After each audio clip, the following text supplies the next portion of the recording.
Welcome back to the Mind Compass, your 10-minute dose of mindset growth for stress management, anxiety relief, and personal development. Whata? And g'day listeners, I'm Michael. And I'm Janet. Do you sometimes catch yourself thinking, wow, am I halfway or more through this life already? Whoa.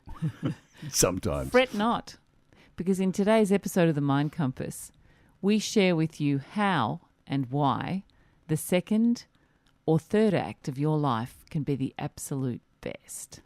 In this episode, you will learn these three powerful facts. Firstly, how your first act provides the framework or the scaffolding to build your life on. Secondly, how you can find inspiration from many, many mentors, and there's loads of them, who made their start to success in their second or third acts.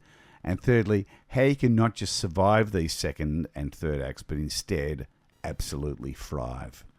Have you ever looked back on photos and thought, wow, if only I looked like that now, but with my current knowledge bank of a mind on those shoulders? Lament not, listeners. Sure, youth may be the beauty stakes, but trust me, old is gold. The years of experience, both good and bad, that have formed your personality, your wealth of life and street skills, and the powerful memories you have made are much more valuable than any aesthetics. Hell yeah. Take a life that lasts, say, 90 years. That's a hell of an innings in cricket terms.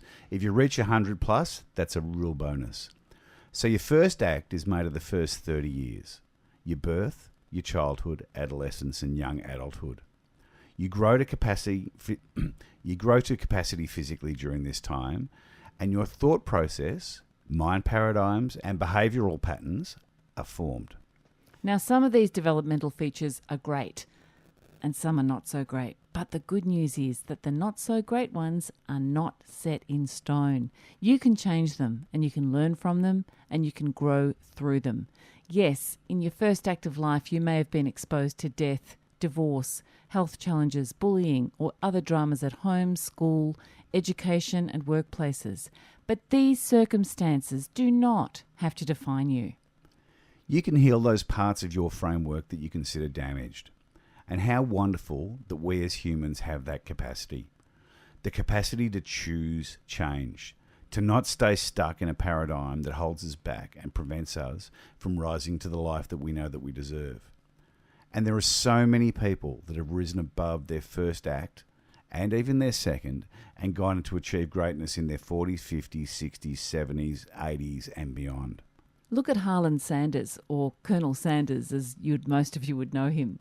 Sanders was fired from dozens of jobs before starting a restaurant, which also failed, and found himself completely broke at the age of 65. However, things turned around and worked out for him when he sold the first Kentucky Fried Chicken franchise in 1952. Wow, was that when it was? 1952? Today it's known as KFC. And there are around 30,000 stores of finger-licking chicken, with Colonel Sanders' face beaming from every KFC sign, bucket and wrapper. We all know the comedian Rodney Dangerfield, or I hope we do, because he's one of the funniest people that I've ever actually seen, who's known for the 1980s comedies Back to School and Caddyshack. He was 46 years old when he got his first big break on The Ed Sullivan Show.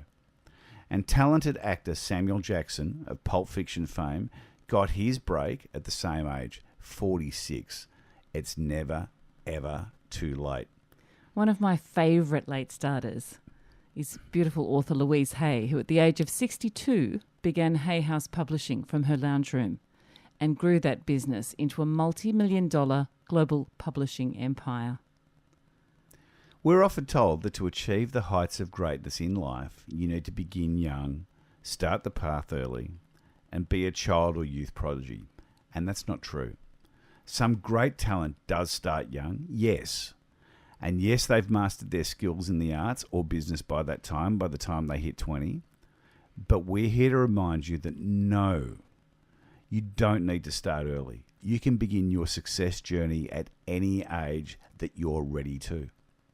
You can have, be, or do anything that you can imagine that feels natural to you.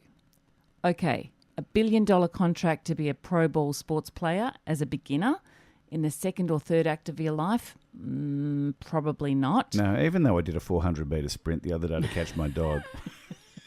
This is true. I don't think I'd make that on the sporting field, though. Beginning a supermodel career at the age of 57, where you're highly pursued and coveted for magazine covers and catwalk work?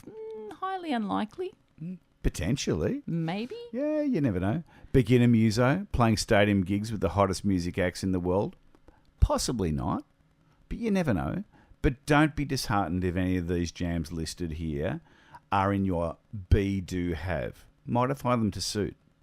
Find a sporting club that has divisions for your age or stage. If you can't find one, start one. For modelling or photography, join a talent agency. They look for people of all ages and stages and walks of life. Hell, they do. Old is gold. There's so much work for older models and older actors. Absolutely, for ads and photo shoots, acting roles and bit parts. And on that, while we're talking acting, join an amateur theatre group to brush up on your stage presence and your acting chops. And they're great communities. You'll make lots of great friends and have some fun. Yeah, correct. It'll be lots of fun.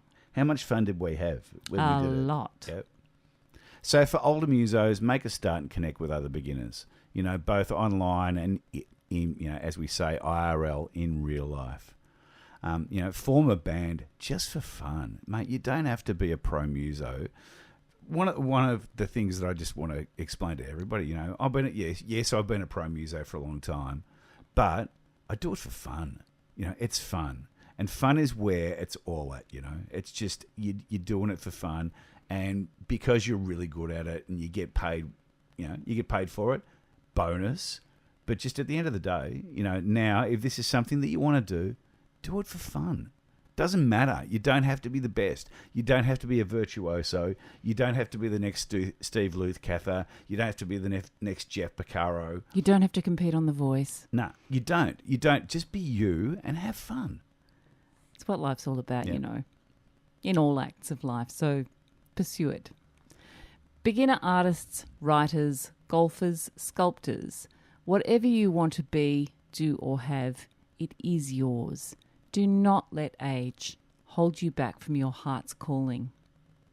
And to finish, always remember Wayne Dyer, who wrote, "Don't die with your music in you." I love that. I use it all the time. You use it all the time. I know that. So thanks for tuning into The Mind Compass. We hope you found value in today's discussion and make your second and third acts ones to remember.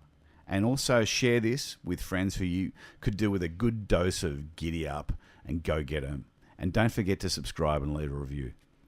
Until next time, go live your second and third acts to the max. Love and blessings. See ya.